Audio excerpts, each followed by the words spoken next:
interns working out of his office, riding around in the Luke vans, getting people registered to vote. So I look as Luke as the father of Miami. But Luke, I just want to say I love you and I appreciate you and I'm grateful for you. I'm happy for you. Be proud. Luke Campbell Way, Liberty City, Dade County, 305. Make some noise for Uncle Luke. Everybody that's out here, they're out here because we all got something in common. And what we have in common is we help. We help kids like this. Gil Green helps and inspire. DJ Epps helps and inspire. Devontae Friedman helps and inspire. DJ Khaled helps tremendously inspire. My good friend Stan the Man over there helped. E-Class, who was here, helps and inspire. These guys do a lot of things that you all don't even know. I mean, teach, owns a restaurant, helps and inspire. I mean, that is what it's all about. Come over here and have a nice little conversation with Bill. It's a beautiful thing. You know, one thing about me in this campaign, I like talking to people. You know, I've been doing it for almost a year and a half. Folks in the district, getting to know people, getting to know some of the concerns that everybody has. You know, like I was telling Miss Kimmy here in that podcast that she got to be. By the way, with a long answer question. You know, I'm a kid. You know, that grew up in South Florida my life. You know, born and raised in Miami. My mom, Canadian dad, Jamaican. You know, so the beautiful part about that, I was able to have rice and peas one day and peas and rice the next day.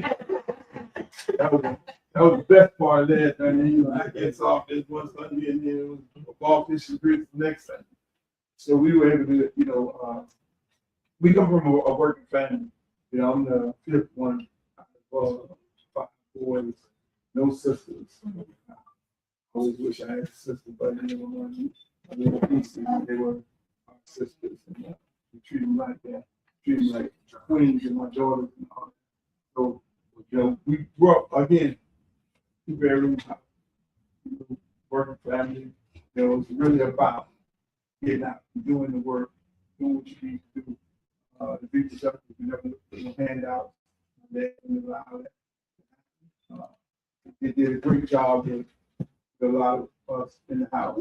You know, we had 1 or 2 more come out of here, another one, we had another who's who, and then it was me, the 5th one, the bad guy.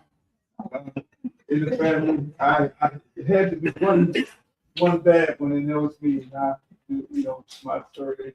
I decided I want to go into the music business. I started off at, actually, I thought I was going to be some kind of big-time executive chef, working at the hospital, you know, and ended up from pot washer to chef, and cook, and then chef. And then, you know, so I had that little, you know, time that I always wanted to do something different.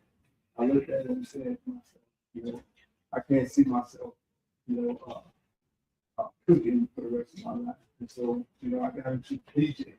I started DJing with 2 speakers, 15 speakers, 54 speakers, ghetto style DJs, and we went from there, bringing hip hop down, hip hop artists down, and DJing. And the Armory over here for Lauderdale, DJing Hollywood Skating Ring, creating Fat Jam, creating Team Disco. Yeah, then I started my company. I was able to my small business.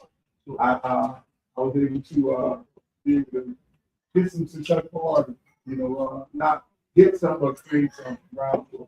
You know, whether it was tricks at getting them out of jail. You know, with that called me up and said, "My son was from prison. Can you help him?" I'm like, all right. So he ended up staying with me. You know, and that's when I learned that he knows how to do. You know, so you see it right. He really is. He really is. That's what he does. You know, he must be doing some real good in prison. You know, and so he was mad and said, "Yeah."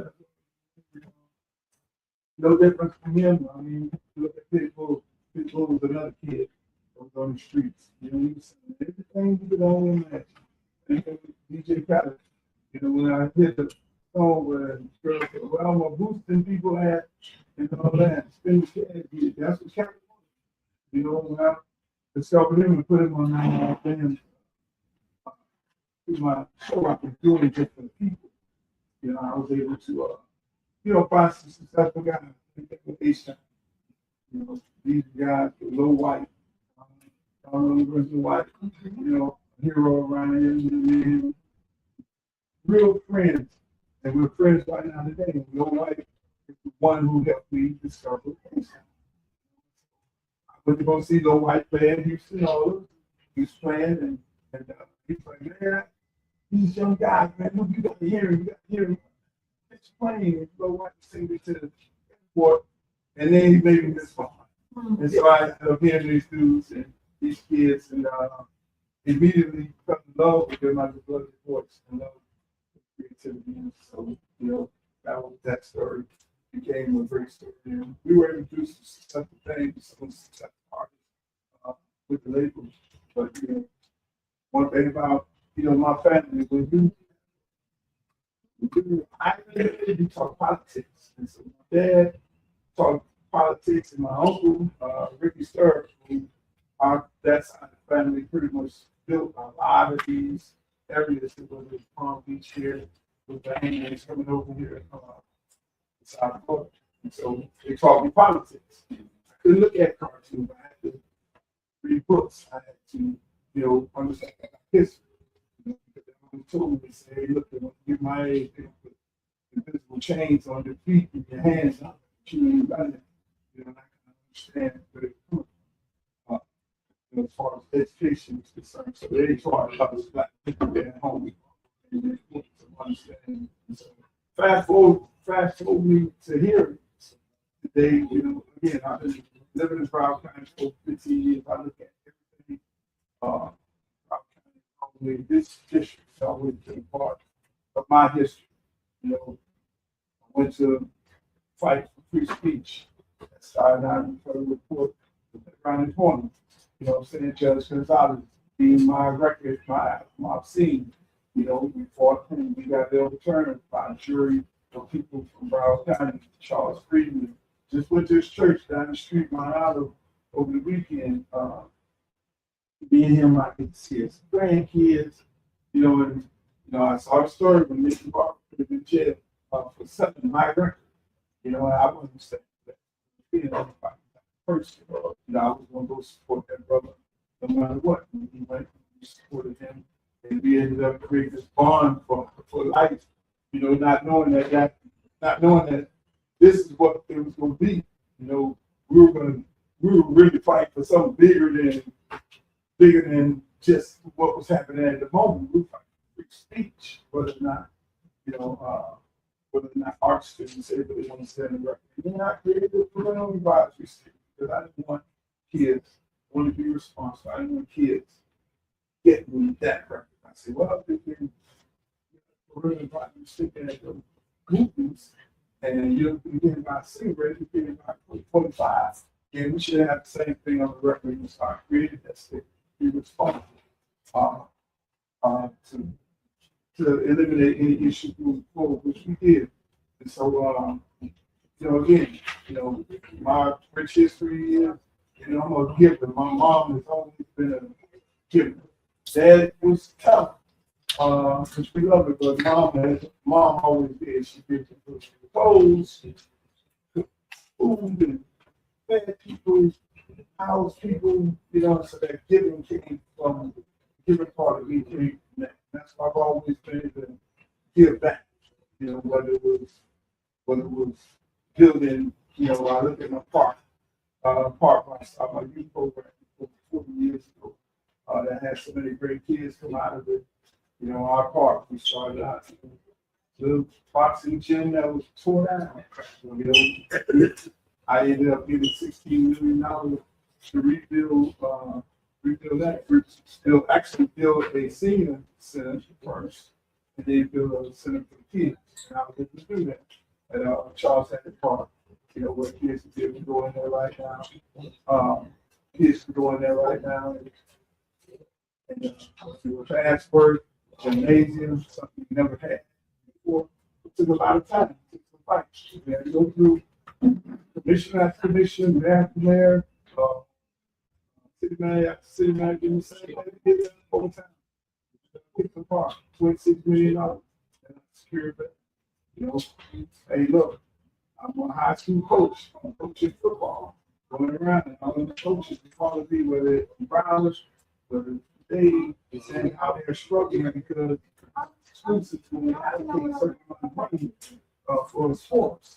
You know, it's about $25,000 for all sports, and so when you see a lot of schools doing a lot of cookie sales, bake sales, car washes, and all that, by uniform, so they can look just as good as the other team. You know, I look at that and say, well, that shouldn't be a situation. You know, and I have a Adidas deal. They sponsor me. And, you know, anywhere I go to be in Snoop Dogg, we're pretty much Adidas ambassadors. I look at you and say, hey, look here, man, how about let's do a deal to bring $50 million partnership school district so that all kids if they have uniforms on top of it, the parents could then now buy their school, their son's jerseys and all that. So you created all those different types of things along with stuff in the parties, you know, building, construction and parks and all that. And I always say, you know, it always comes back to, again, I like in these situations. You know, I was coaching at Mount Norman. I was saying to myself, okay, I live around the block, so not too far from my house. I get there, and they asked me, hey, look, can you come take over this program at Mount Madison? Like that, I won a game in 2 years. You know, I got you know, home is infested and fueled and messed up, and you know, everything after God said, I'm sitting up there like, all right, what we doing right now, man? You know, coaching in my over 7 years. You know, I've been there in bad shape. I redo it. Miami Dolphins. Say, hey, look, we talked over. Miami Dolphins came in. I'm going to figure office. Say, look, I need to move locker room. This kid shouldn't be playing football now. And again, we came and put $2.5 million into a football field. So we're at first. Turf field ain't won no games. Shopping or somebody, okay, but you build the program up and you start winning. You know, I built it up. And so that's what I kind of do. You know, I go to places, I feel I would rebuild things, fix things. When I look at this race, and I ask myself again, what the hell am I doing? My son is going to be a senior. It's the last one. He's going to go to college next year. He's a baseball player, and I can just go to press. Companies are doing well. People that work for me. Why am I doing this? And I look at this race is being more serious to me because you know, when you look at this district right here, Brock County, it's the last frontier of it all. To be honest with you, mine is gone. It's not the mine they used to. You know, what you have right here, is the last frontier. And this race has been created more important than it has ever been when you had Debbie Hopkins race. Now you have a lot of uncertain black men who are sick and tired of doing the party and looking at the party and saying, hey, this party is not for us. What has it done? You look at the community. You know, I have a lot of friends here in Broward. A lot of years riding down Sistrunk. Sistrunk used to be back in the days. I'm 65 years old. I'm not a spring chicken, so I know what they used to look like. I know what Old Town used to look like. Parkland Reach used to look like. And I see the gentrification coming through. I see a high cost of living going up, but job pays ain't.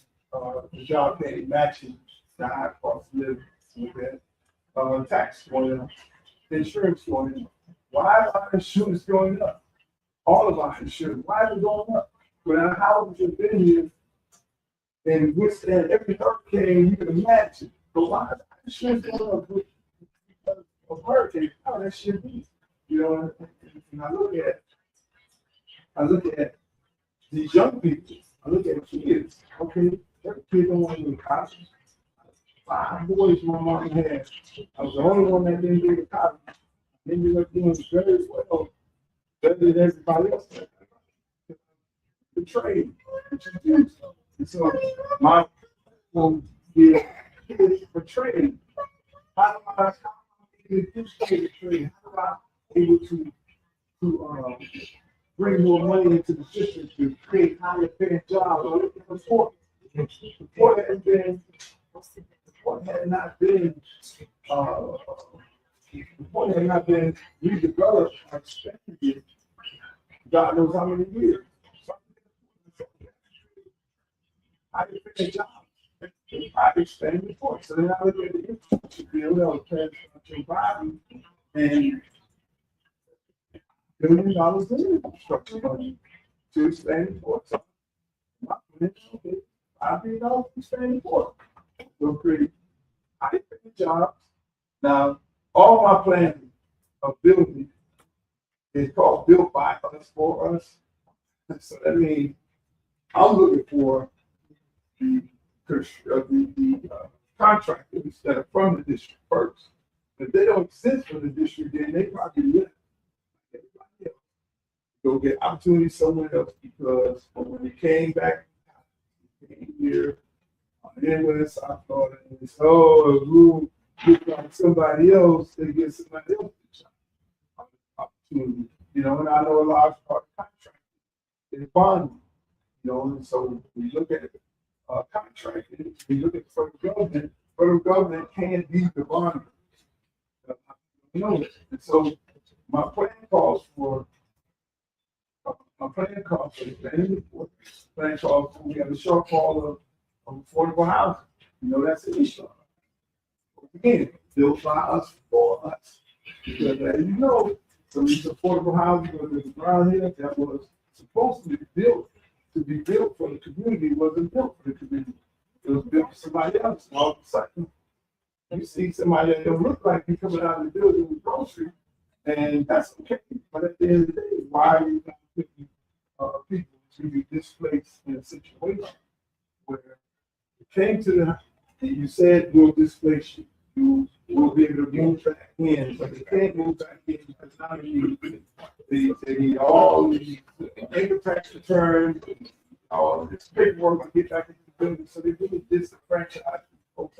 That's why all my plan costs were built by us for. You know, I look at it, okay, how do I increase more jobs, increase more jobs. We got a small business in the district. We got $150 million small business loan. Not loan, but small business, yes. Some good information, but we want to. Oh, you want to start? I want to hear about the budget.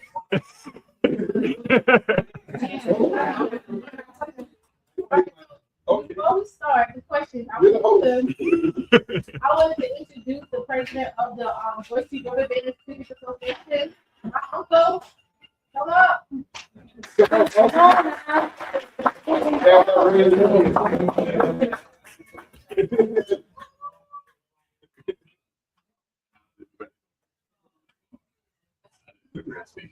I am president. So they came to me and told me they wanted to do this so that he can share his ideas. That's how we. So please enjoy and answer the question. Yeah, no question. All right. By the way, I take any questions. You know, whatever's on your mind. Could you elaborate a little bit on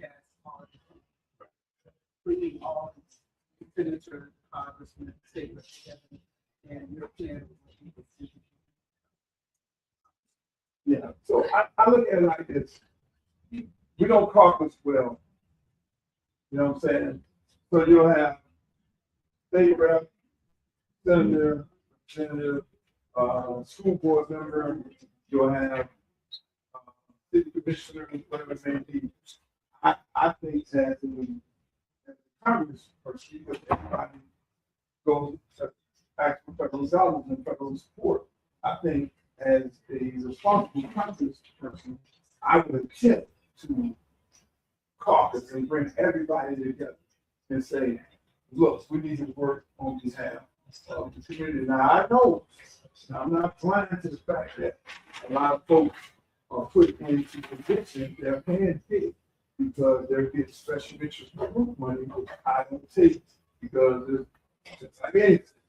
If I take money from contractors want to get a return on their investment. I don't take it. I don't take no money. If you look at my race and go to Sunset and you see I got the lowest amount of money because I don't buy a race. And so I can take my money and put it in, but if you do that, then you can go, I take my money back. You know what I'm saying? So I truly believe that bringing everybody together for the benefit of the community on the right plan with the schools, you go to the schools, you close down 3 schools and you got 300 teachers off their job. You know, which should not be. You know, how do we as the federal government support the school? You know, and that's why I'm not paying it's another $150 million for trade. Back in the days when I went to school, you go do auto shop, you go do auto mechanics or something like that. I mean, Dillon has the best robotic program, one of the best robotics in the nation. And I heard about this on the campaign trail, right? They had to go get money from American Heritage to get the kids to an event. If I didn't know about that, myself, no. We ain't asked them. You know, I took my check and wrote that check myself. You know, that's just the type of person I am, and that we shouldn't have to go through. You know, we should look at schools, the school system, show that community. They gave away they gave $1 away for X amount of acres to build affordable workforce. Yeah. We have a conversation. You know what I'm saying? You don't give away to a developer. You know, number one, this needs to be built by the board. You don't do that.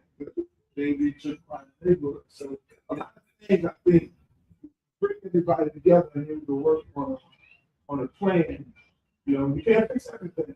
You know, you work at the state level, from the local level, you know, because at the end of the day, they ask the federal government for money. Send lobbyists to ask for money to support them. And I know me as congressman, you know, I'll lean on them to be doing the right thing, which you know, knowing that, you know, you're knowing that some of y'all can put it on for another region, but that ain't gonna happen. You know what I'm saying? It can be about the people of this district. That's it. So that'd be one of the first things I do, because it takes a village. It takes a village. I need to be able to support state. I need to support our state assembly. I got to support it. What you need? You know what I'm saying? I got to be able to support, you know, the school board. I got to be able to support those members. I got to be able to do what we need to do for this district. You know, and it comes first. You know, I get elected and say, oh, look, I'm going to support everybody. No, I'm this right here. That's what I'm on. We have been this franchise so many years. You know, and I'm on. You know, yeah, I know the district has, you know, 20% Hispanic, 20% white, 15% Hispanic, but my priority is, you know, yes, they have their issues, they have their concerns, and I will definitely work with their concerns is, but we first, you know, because we've been I'm on time. Yeah, of course. Yes, sir.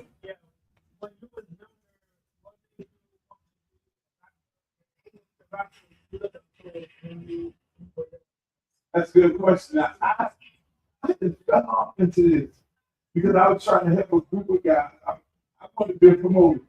You know, I started on the DJ. So I interned at 99 Jam with Jimmy G and Peter on Stereo and James T and all of them. I remember then I used to go to CKO and intern over there with those guys. So I always wanted to be a DJ. And then I said, okay, that's why I love talking to young people because you never know where you're gonna end up at.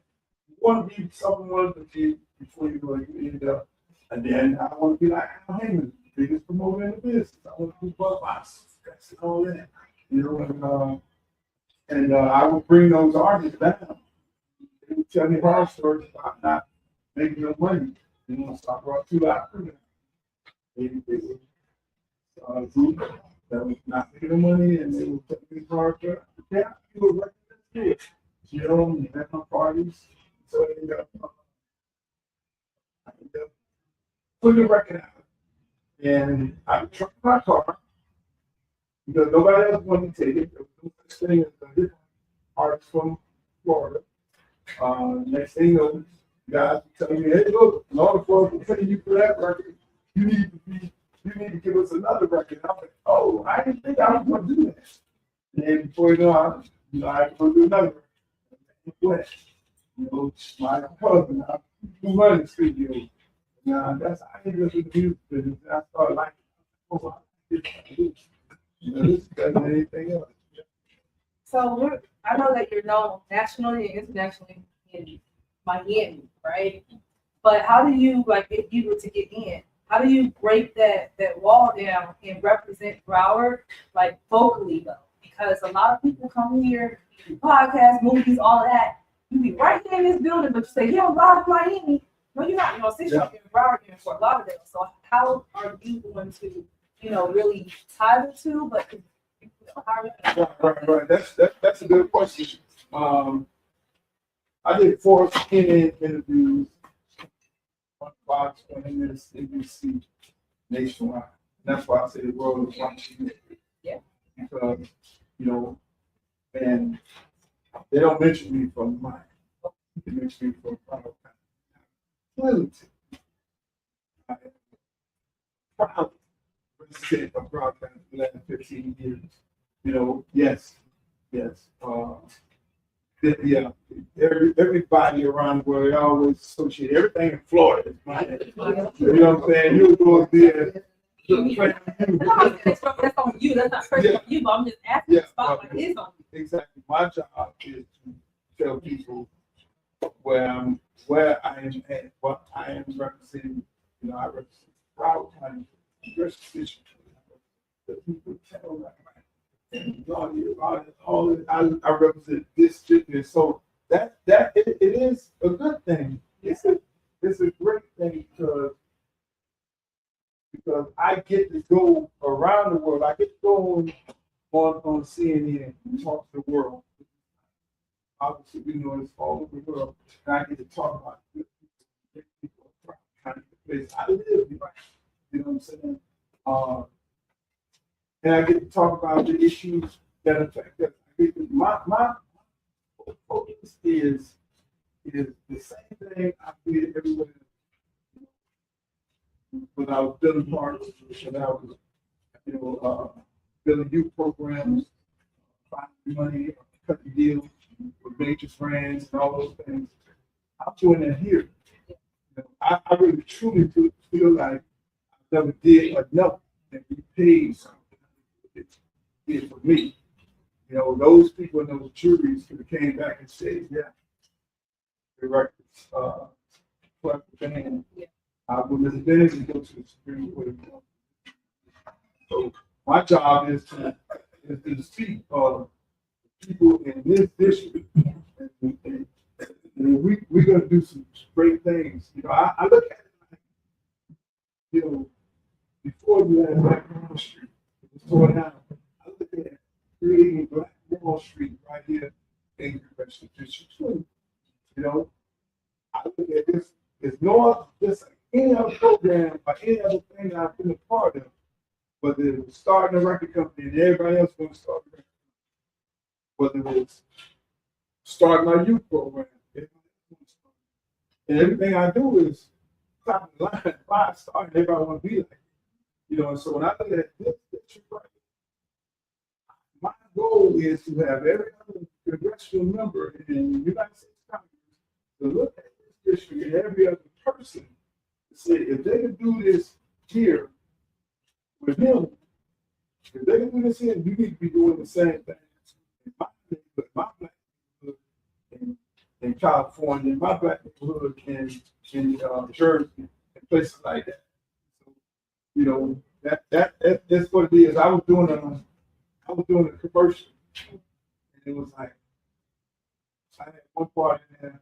One part of the commercial was like, okay, Miami Heat went and got Shaq, and they went and got LeBron James in the championship.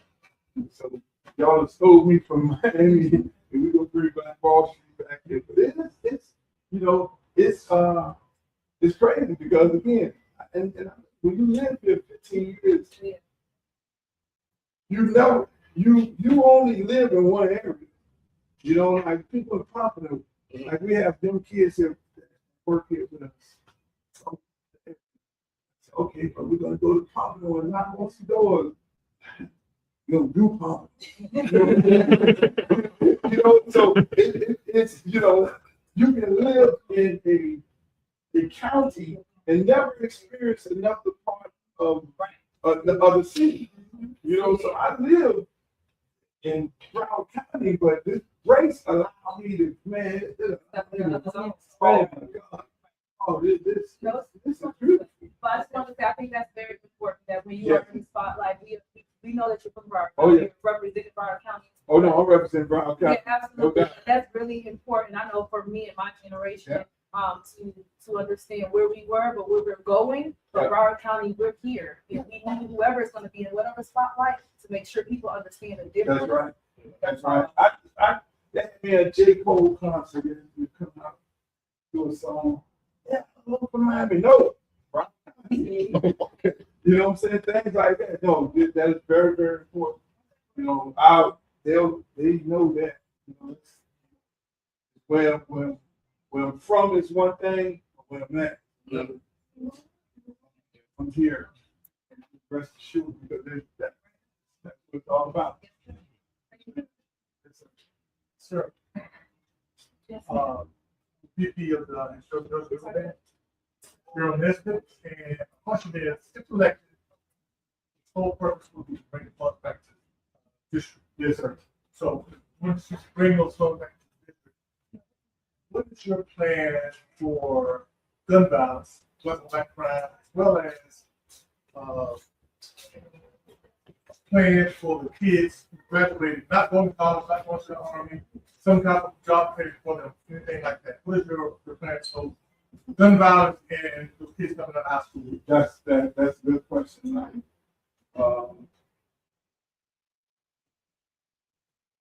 I was coaching at Miami. We had fighters in Miami. And I came up with this idea. I'm like, okay, we gotta eliminate this.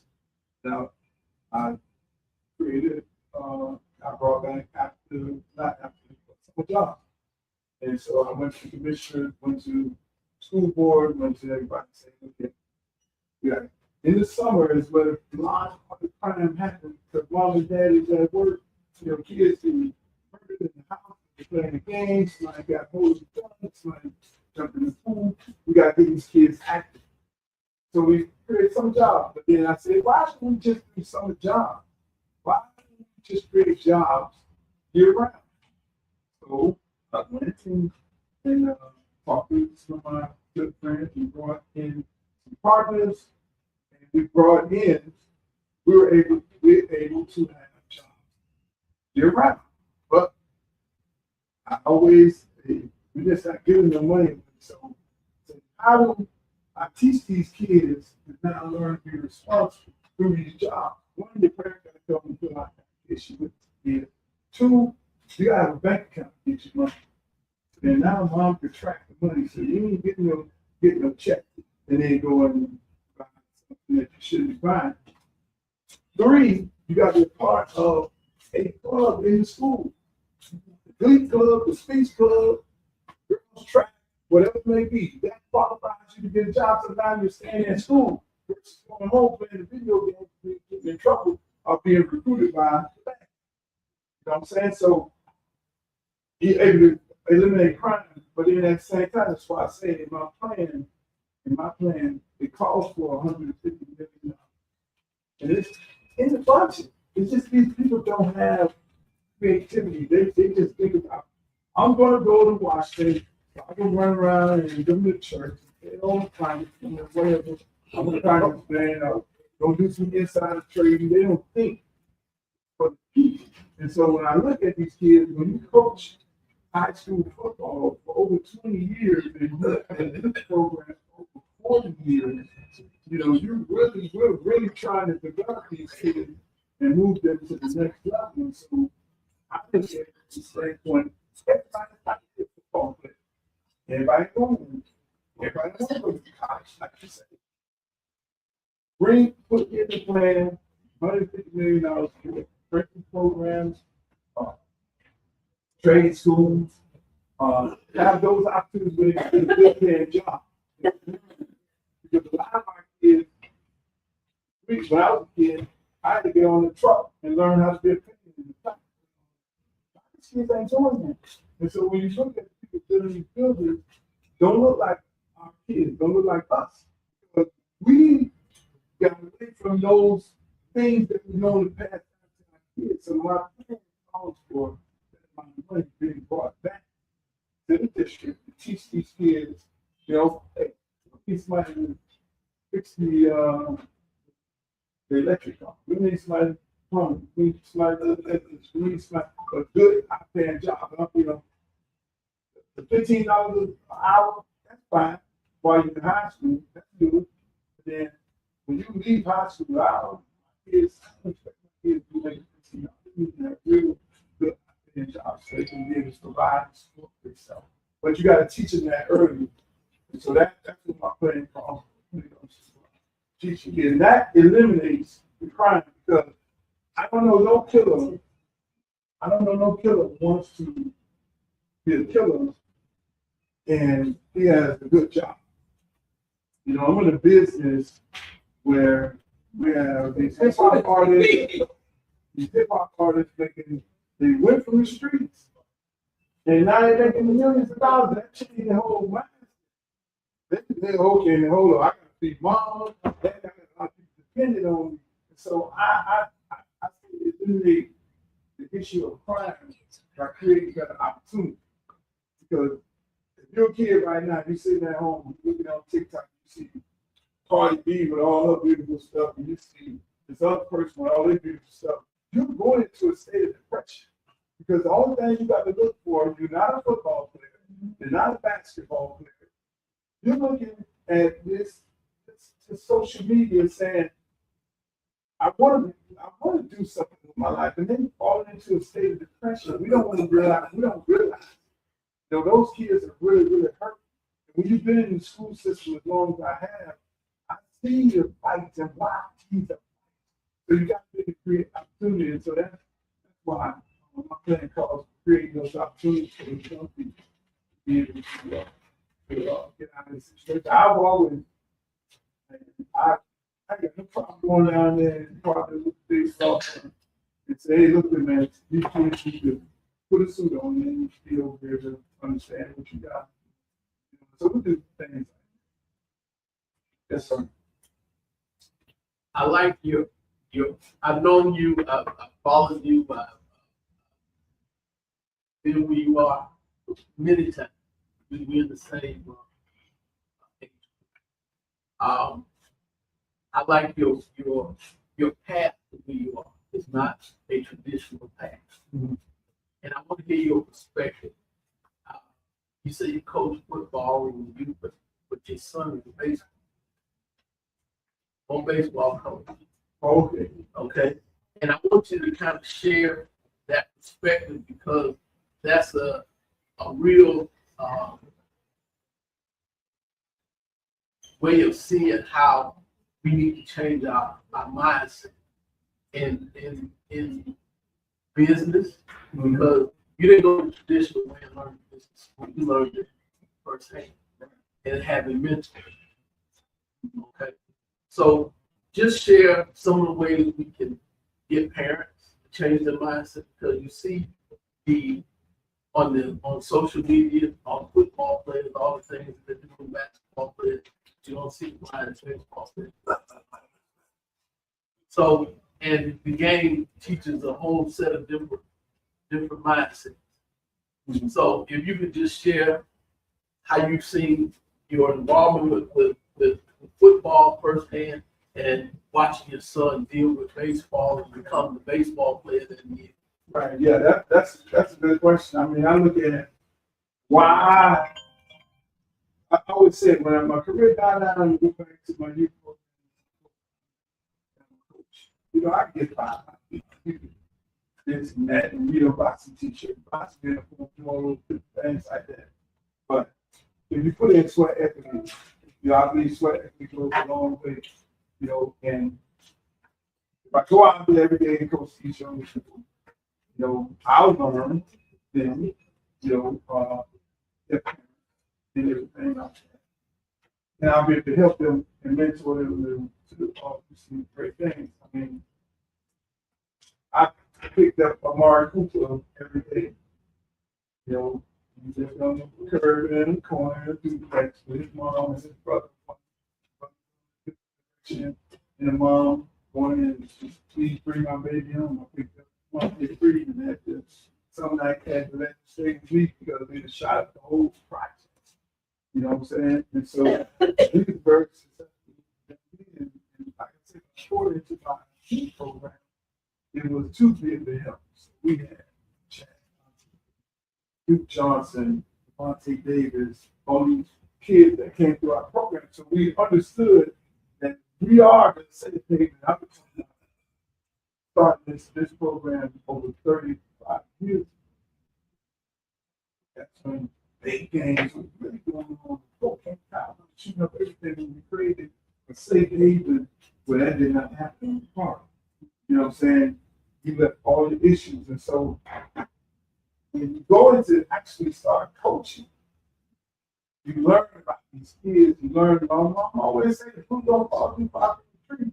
And so with these parents and these mothers giving their kids to look at us, you know, we were able to do some great things. I mean,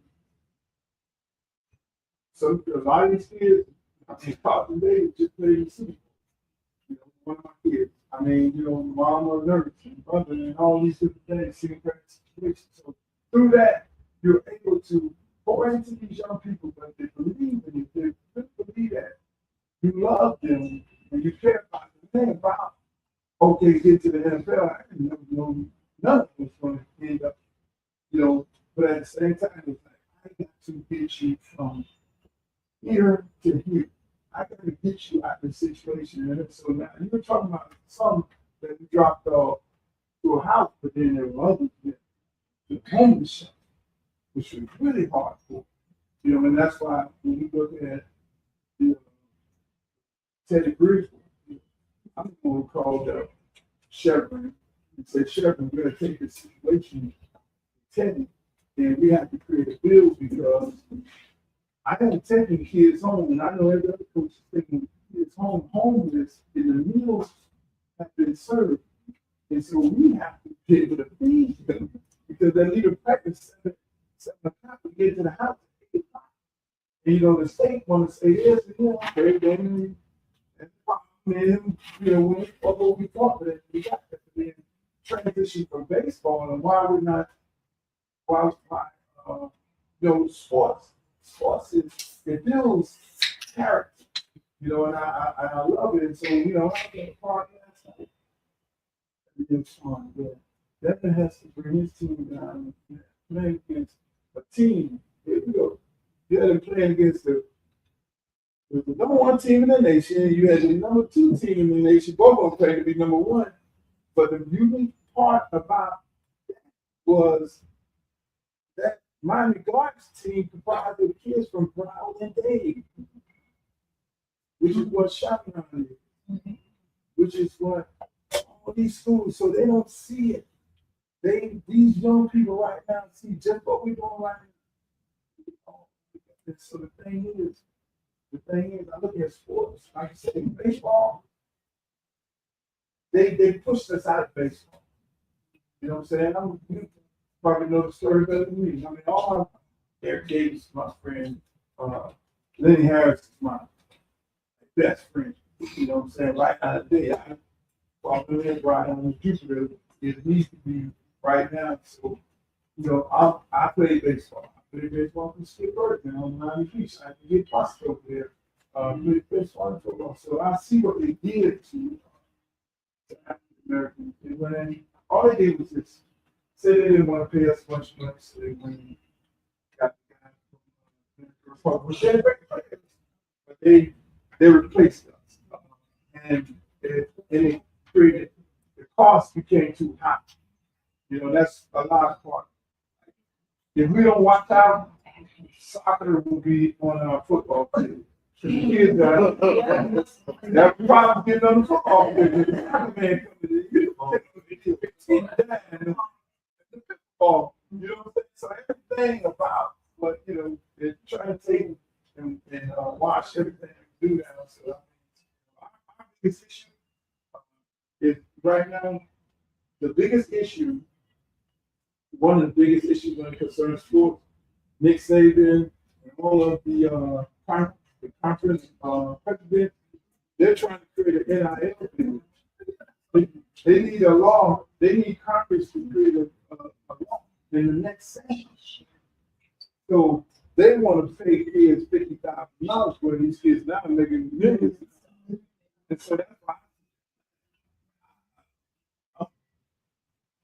I go to Congress, you can rest assured, you're not going to do it. No, I'll be representing these kids. You know, because football comes in. No, you're not. They're going to be paid for the main things. You know, how? Yes, ma'am. Okay, so I just have a comment. You're running this way. How are you reaching individuals from 18 to 35, seasoned seniors that know the campus? All the other names are familiar names that we know. Right. So how are you reaching out to these individuals? I mean, I know I'm not a social media person. What's the season?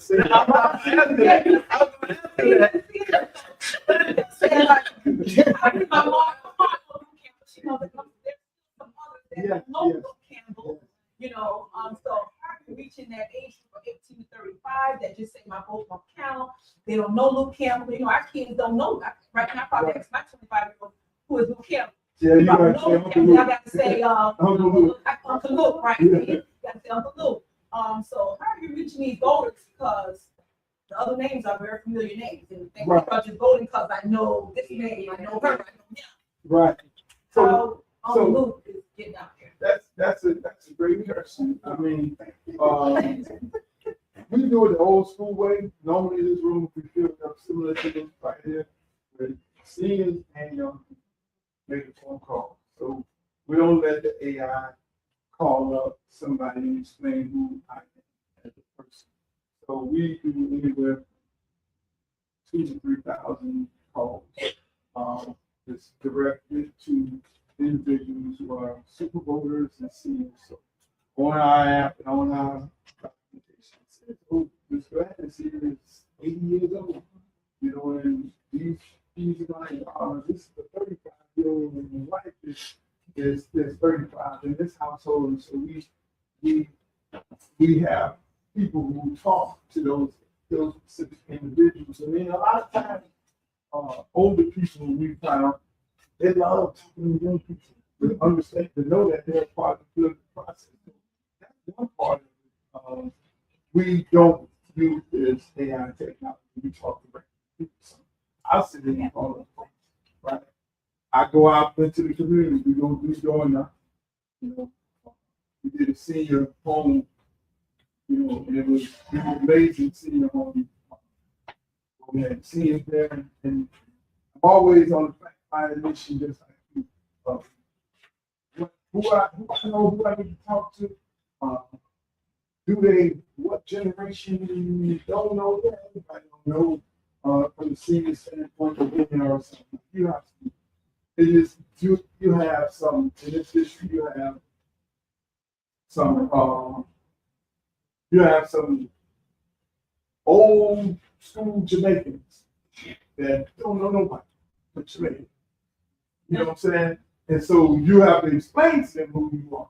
You know what I'm saying? And versus a senior, like how we went and people do my social media page, you'll see a lot of people. I went to George, my good friend George Campbell, mother-in-law, party, we would have a party. Relative, I went up there, oh, Lou, you know, senior, you know, so there's a large part, there's a large amount who grew up with me. They grew up with me, you know, here, you know, I'm no stranger to here. I mean, all my friends, we ran the streets, Fat Man, and we ran George Campbell, and all, we ran the streets right here. So, and they knew, I think, through my fighting with Nick Navarro and all my court cases here, and me representing all of South Florida, you know, around the world, you know, it became, all right, they grew up with, but then yes, there are super seniors, older Haitian people, older Jamaican people. I got to talk to another young him in the fight, you know, and when I say Luther, then yeah, then it said Uncle Luke, oh, Uncle Luke, and then you got, you know, and then yeah, you know, so I get to have some conversations, but to reach them, I got to reach them. I go to the parks. I go to people. I put my mindset like nobody knows. That's my mindset. Nobody knows who I am. I have to be able to go and touch, talk to each person, talk about the plan, talk about the things that we do. Do I have name recognition? Yes. Do I have over 1 million followers? Yes. You know, can I trigger, you know, you know, that's why when you look at it, on the ballot, it says Luther, Uncle Luke Campbell. Oh, that's, yeah. Yeah. So, you think it's the Campbell? No. Because you know, I mean, his song. So the focus is I focus right now. Yeah, you have mail-in ballots right now. So we're heavy on mail-in ballots. We'll transition. We'll transition later part of this week into early voting, paying for early voting, and then voting. You know, this district is the second highest early voting district in the state. That's kind of the first, right? But we're going to change that. You know, our thing is get these young people involved, get these young people out to vote. You know, that age group, and I'm talking about from 35 on down, you know, 55, and it'll upset people. Just sick and tired of being sick. You know, and so my job is going to say, no, that's why I'm coming on the bench, put me in the game. You know, so we reach them where they're at. I mean, we have strategic marketing nowadays. It's so different when it comes to marketing. I can send an email directly to your Facebook and directly to your YouTube, where you can only see it. So I have a whole list that, okay, all right, you know, she only voted in the presidential election. We need to get that person right there. And you said you strategically market to directly to individuals. Yeah, we're doing it in a very high-tech way. You know, software allows us to do it before you get behind commercials and swear that you reaching everybody and you don't reach nobody. Each individual in this room might get direct market to you one-on-one. I want people to see your sign, they want to see your yard sign. Right. I mean, you got that something. Yeah, we got it. I'm sitting here now, like Mr. Walker said, I'm liking what you're saying. I want change. I want something different, something Right. fresh. So you got my vote, but you need to still put it out there. I need Yes. some signs for the yard, we need some signs. Yes. I don't know if you've been in the Deerfield area, but, Deerfield, because they brought Deerfield in late, yes. you know, so you're doing your work, you're doing it. Okay, y'all listen, so you got all this, so you're working, and then now, you know, you get, oh, shoot, we got Deerfield, we got to go to the creek, you got a little bit of Purple Street, so I have to, you know, we have to get them Deerfield a lot more, like I talked to, you know, again, we reached out, because we had the coaching community, it's like, shit. You know, I talked to Coach Glenn over there, we had Deerfield, Coach Glenn, like, you got to walk me through Deerfield, you know what I'm saying, I gotta get in, you know, and, yeah. I delivered and don't get received, so. Yeah. Yeah. I'm coming to find you.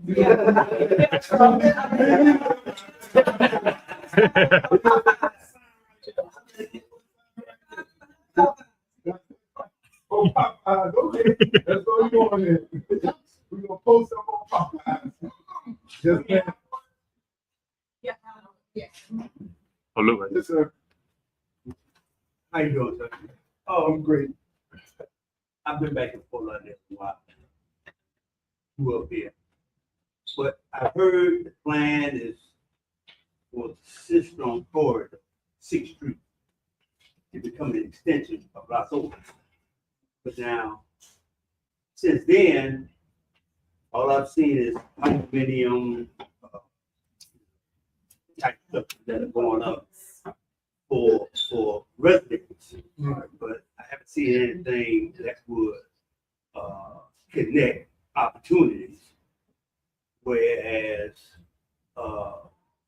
in the construction field, for example, I remember back in the day when it was us doing the construction. Yes, sir. But what I see now is people from other places doing the construction. And the people from other places that own the structures that being constructed. Okay? Specifically in this community, those opportunities have to be learned. And they're not being taught in school anymore. Right. But the vocational programs are gone. Just like the recreational programs on the parks are gone. So I'm thinking vocational center, civic center, something of that nature along the way here, that people have access to those opportunities and to learn those skills. But then it's a mindset too, because the sports world has poisoned the minds of black kids. And it's like that's the only avenue out. I got out in the sports world, but I never really disconnected from this, right? So the opportunity, and I mean, and I say that because I cut grass, right? I have a master's. People, they don't want to get out there in the sun. The kids nowadays. When I was a kid, I come home with concrete all over me. You know, either it was around a pool, on Chattahoochee, or on a roof laying out. You know, but they even cutting grass. I got nosebleed out there. But there has to be, I think, a nucleus where the younger generation coming behind us can go to, learn the skills, get education on the business aspect of it, maybe see a bigger picture of it to boost this thing. Yeah, no, that's a good question.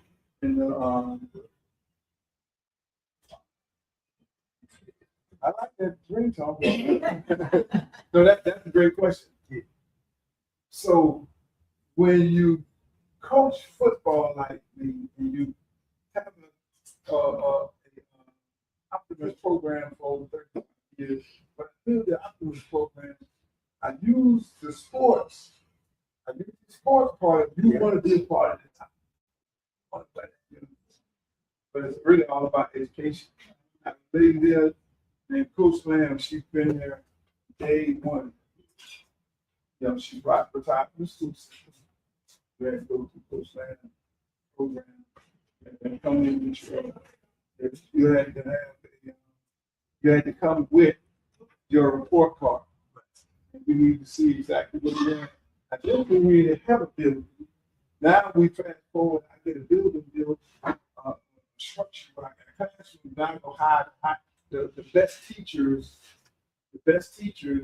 in the entire district, teachers coming from everywhere, you know, to work at a program.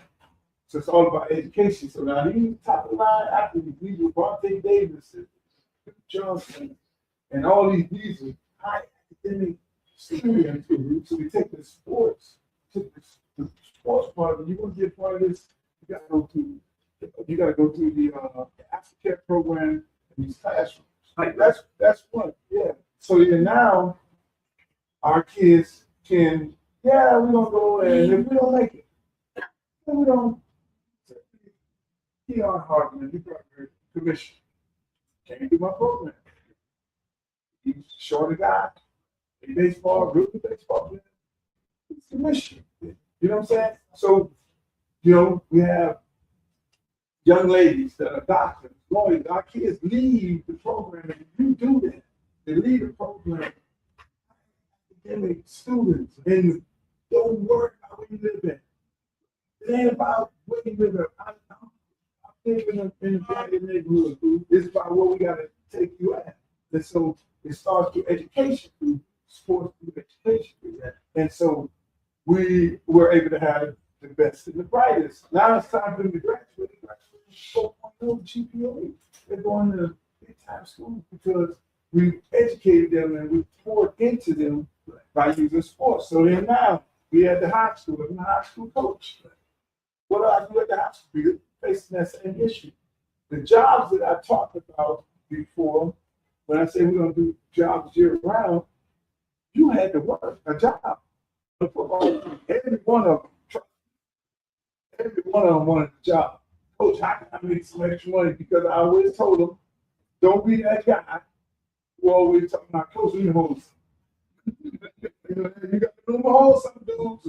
And I always told them, the living whole some dude is the guy, the older guy like myself, who I came up with at the box of my head. That's a mindset. You know, so I would look at so my kids will never have a situation. You know, I look at the park, Mill Pond, and talk to the young lady who runs the program over there.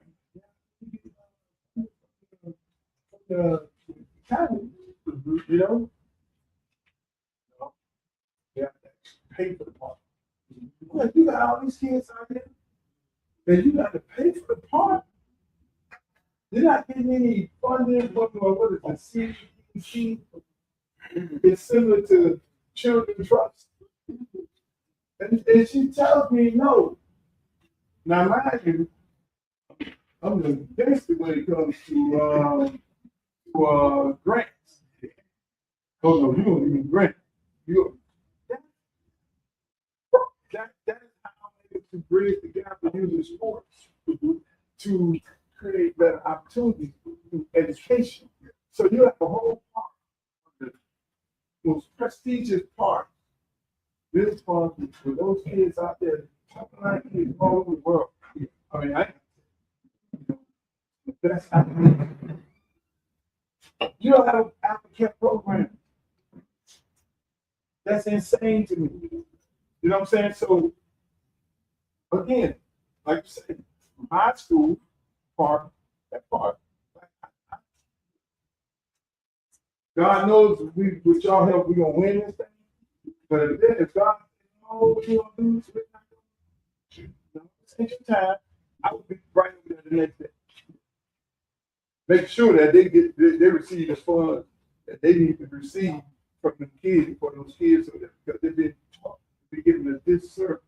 That's why you pay 1 cent penny tax toward that fund to be able to fund programs like that. Them people doing a hell of a job over there. Instead of them to be paying, no, no way in the world, because I know how that works. I know how that works. You take those funding from the county, then you got CBG funds for every kid that comes out there. You get those funds. So now you're gonna come tell me the federal, that might not be my jurisdiction, but I can tell you the rest assured, okay, y'all wanna come get some federal funds? Well, what about my father? But be able to still explain to them. But going back there, like I said, my plan calls for, and I truly understand, you have to have opportunities for these young people. They have to be able to get an apprentice or trade tech. And that's why my plan calls for $150 million directed to them. I think that's a great deal of money. But then, what you're saying, how do I get them over here? Through the plan you created, it's a internship, but it's a paid internship. Because they want to work. Trust me, I just got 7 years being a head coach for my own team, and they be running coach. Sign me up, and then the mama get involved because that's my way of getting the mamas involved. Mom, hey mom, apparently, we got jobs. Oh, really?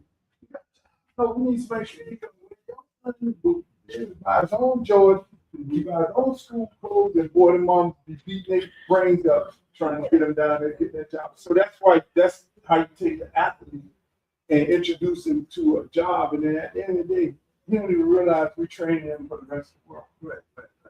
Well, now the resources into the community, not only programs, but the facilities, housing programs. Yeah, but like I said, I'm here. Well, this is supposed to be extension of my source. Yeah. So my question is that a plan that's in stone? Yes. And it being in stone, can other things be etched in that stone? So that's a large part of what this race is. I know. A large part of what this race is, and every other, you have 2 black seats in this Osage Park. Just winning the one. That is what it is. It's all about gentrification. Yeah, that's right. And I'm not anti-gentrification. Yes, they've already allocated funds, they've already given certain properties out. Yeah, they may have a plan to extend. Yes. Okay, when a new sheriff in town, then it becomes police. You know what I'm saying? Those funds that you need to move forward. Say you want to come in and say, oh, we want to right?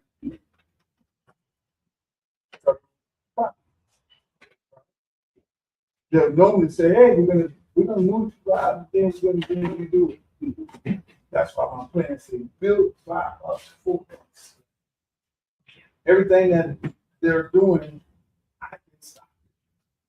Now I can't stop what has already been put in place, that it's already been contracted. But then the bad guy comes in, and I'm not playing you. Trust me, because again, I know how to find money. I will find to build 2 parks, almost $40 million in a black neighborhood, and people really in parks. It's supposed to be the white neighborhood. No. That's what I do. So when I create my plan, I look at what is allocated for the Richmond District 40. And I have $6.7 billion for this district. They want that money. They're coming for that money. You know, Schultz is coming for that money. She don't know they here for money. And again, it's a plan that they're trying to implement. Yeah, you got the praise and all this sort of stuff. But then you're trying to hijack every note. And that's why I say it's you say my plan for built by us. You know, and I'm really on that. If a developer is not here and he moved and he left and he's from Brown County, come on, Friday. It'd be almost like come back to Jamaica or the Bahamas or whatever the sort is. Say, man, I'm going my office room. I will have one person in there looking for those contractors within this district. If they ain't here, then I'm gonna go where. If you were born and raised in this district right here, I'm gonna look for you. If you're doing this type of work, I need you to come back home and build, and I need you to employ the good folks of this district. And these young people need to learn these trades. So it's a process, but you can make it happen right now.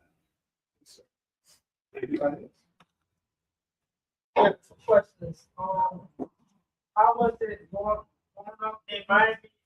And how did you make it from Miami? Growing up, it was tough. Talk about 60s, early 70s. It was tough, but you know, again, you're the baby of 4 other brothers. You know, you're able to, and you know, you got mom and dad in the household. You know, 2 people who went over. You know, 2 people who went into the neighborhood, and we actually integrated the neighborhood into a situation where, you know, the white guy who owned the house was like, oh no, y'all supposed to be moving here, y'all supposed to move over there with people in the pork and beans. And me and my dad was like, okay, well, what is pork and beans? Like over there, they go in the house, pork and beans. And so people didn't know that's where the name came from. So growing up, I learned. Again, that's more history, you know. And I learned how to work on. And think, you know, be a visionary. If I said I want to do something, I'm gonna do it. You know, I said I'm gonna start a record company. I started a record company. I said I want to, you know, start a youth program because I was a kid in Boston on the beach every morning to play baseball and football. And I said, if I don't do something in my life, I'm gonna start my own program here in my own neighborhood. You know, and for kids, my neighbors, so they want to be subjected to that. So same thing like this run. It's hey, look, people, you know, all my colleagues in the business, they may be up here. This is what I'm supposed to be at right here. You know, going to work for the good people. And even when that seat opened up, in 24, they all called me, people called me, like, well, your mom from Overtown district. You're from Liberty City district. You're from Miami part of the district over there. The 2 guys, the 2 Haitian guys, 50 vote in Miami Beach. Chevron and Oliver from split the vote in Miami. People love you and all these other areas right here because you get so much work. I tell you, go. I mean, you know, I live in Broward County. Yes, sir. Are you from the same neighborhood? So, Trina, yeah, I raised her. Yeah, Trina that is from down. Yeah. Anything else? Y'all took all the food? I make them. You know what that means. I really appreciate y'all coming. I mean, it's very important. If y'all can go out and tell people to go, tell them what you learned tonight. And I'm available anytime, all the time. Just contact me. Yes, sir. I get the final question for tonight. What would you? I just want the people to get a snapshot. So You can, yeah. Go ahead. Question. It's so much better some of the things you want the other side to go to, like consider or the shop. That's a good question. I want. Yeah, I want understand. Yeah, you got it. My mom will know. No, I want undecided voters to know one thing about me that I'm gonna fight. I've been fighting all my life. Right now, you need to fight. I mean, no disrespect to nobody else in the race. I'm in a race going up against a cocky woman who has resigned. I'm going up against another young man who I think has a great future. He's 27 years old. He's a good teacher. He has a great future.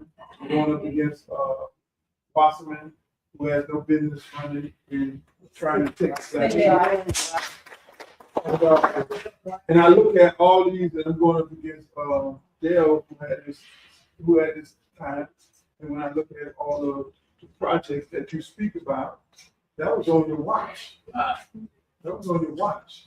You know what I'm saying? And a lot of other things you brought up, that was on your watch. You know, so so when I look at everybody in this race, I tell the undecided to look at my track record, look at the things I built, look at the things that I've created, look at my plan. I have a real plan. They don't have a plan.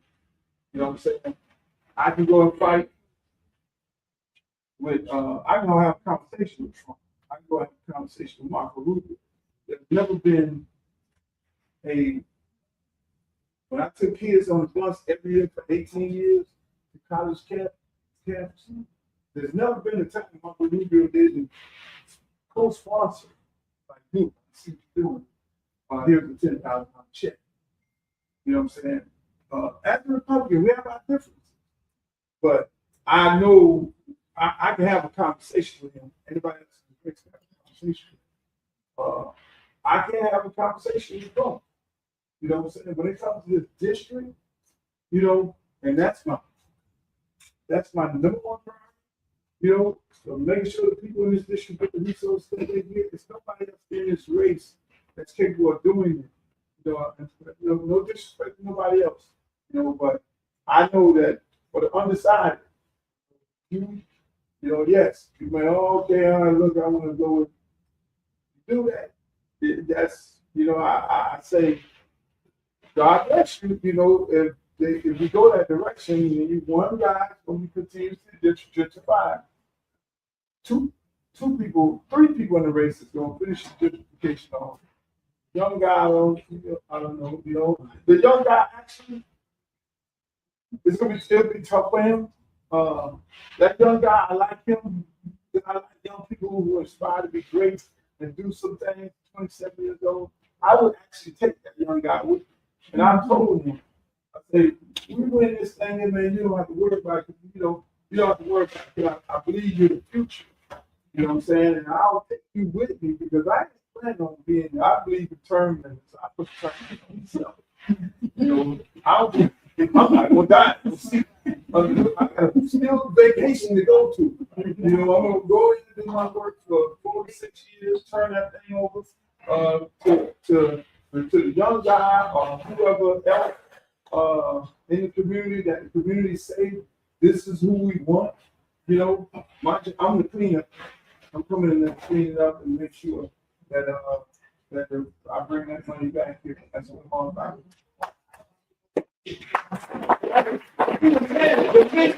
No. I got to. I mean, that's good for a reason. Yes, sir. I've been coming. It might be was at Mount Herman. Right? I'm a member of Mount. Oh, okay. Yes, sir. That's board number 1. Oh, okay. It's right in the street. Now, if you know I.C. Hastings was a member of our church. Yes, sir. That term that you use, right, between the district needs. Let me tell you, man. Let me tell you my little short story. I saw Congressman Hastings. I went up. It was a delegation of us. Never said us from the Grammys to go and lobby for instruments for kids, because if you know anything about schools, they don't pay for instruments for kids. You know, unless you have a prestigious band and they get it. So I went there and had a conversation with him for him to help pass a bill to get instruments for kids. And let me tell you, the man told me, we have a bond because they were trying, when he was a judge, they were trying to get him to go against me. He always supported free speech. And so we always had that little bond. And then it was real interesting, right? He said, hey, sit in that seat. In his office, I said, no. He said, no, sit in that seat. And I was like, no, that's your seat. He said, no, that's people's seat. And he told me that, and he insisted I sit in that seat. I'm looking for a picture right there because I'm like, one thing I don't do, I don't stand here at a pulpit, and I don't, that. He said, no, that's the people's seat. You sit right there and you take a picture. I'm still looking for that picture. I can't find it. They'll be sick about showing that picture. Yeah. The AME endorsed, South. See, the AME endorsed, we had endorsement on the other.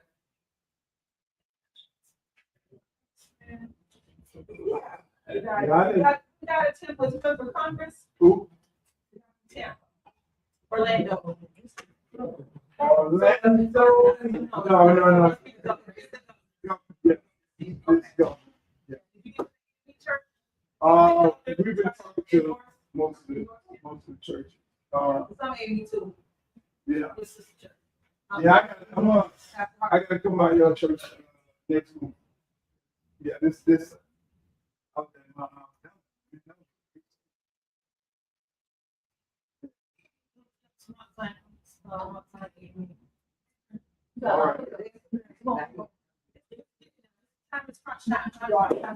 All right. Thank you.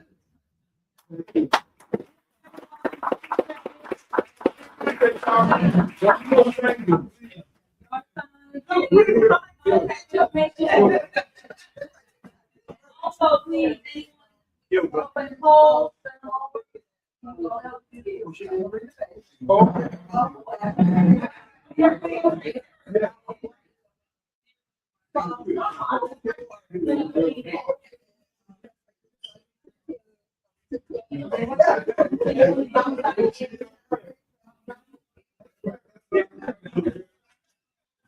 Sure.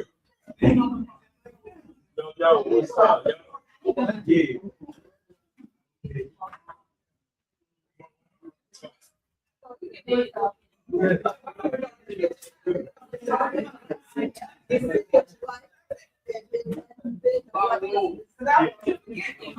Thank you, everyone.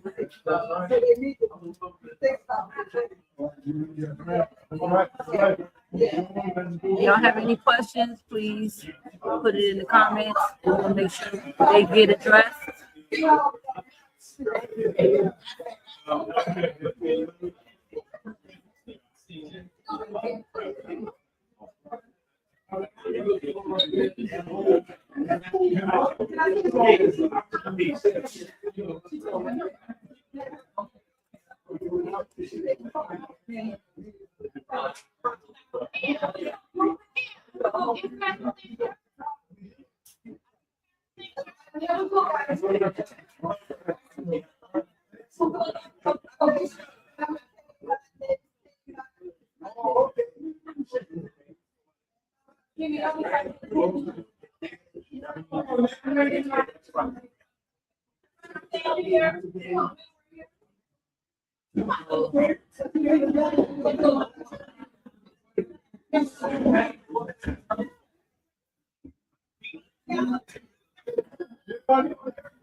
Line it up.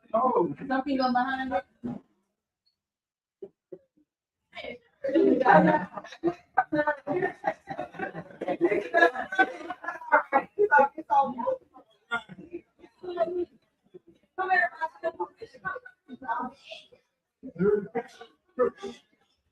Oh, shoot, I see you.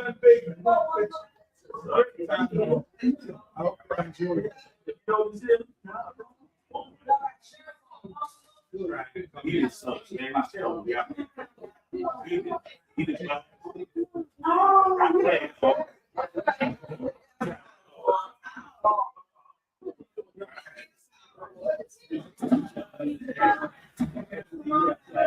yeah, yeah.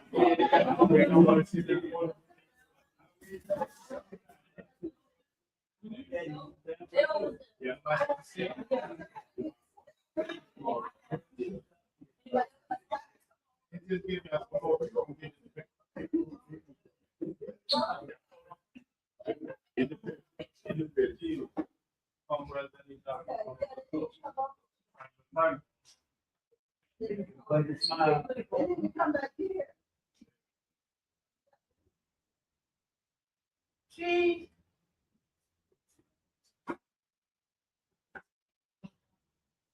Ooh, y'all some beautiful black folks. You need to come in, I'll take you for you.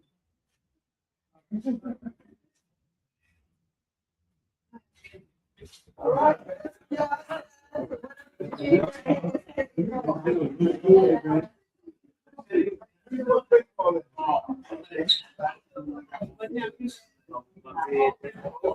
Oh, that's right.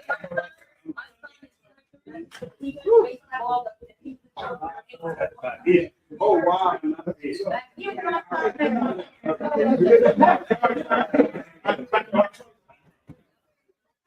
Yeah.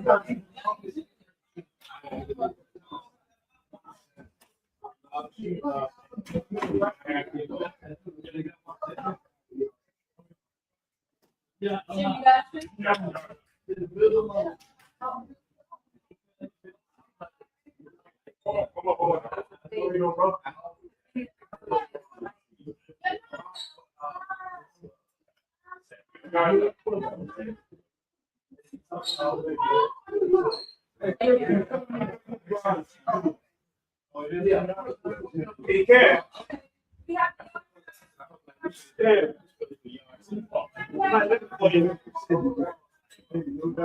So we good? You need to put anything in? Okay, just want to make sure. Come on, man. Oh, okay.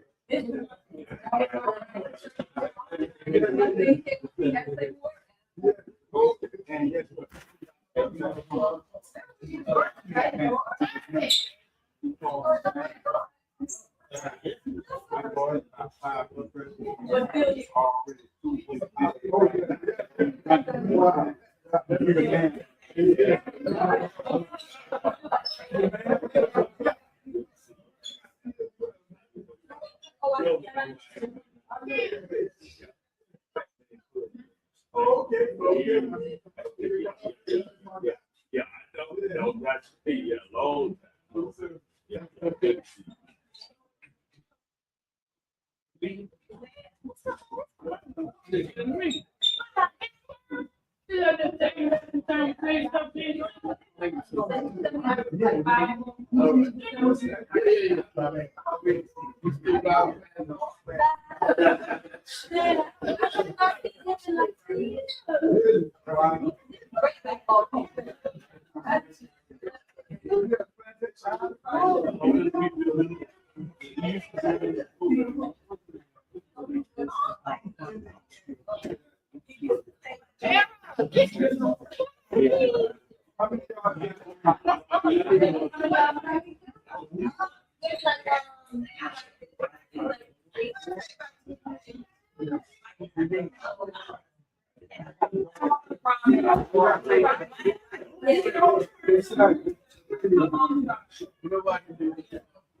This is my number.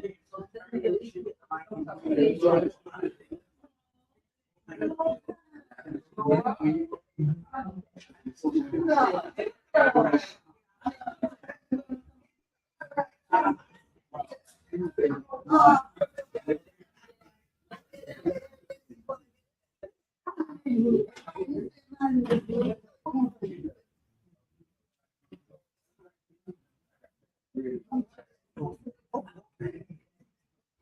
ready, bro? I'm waiting for that to get mine.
You ain't know what to try. Can you hear me?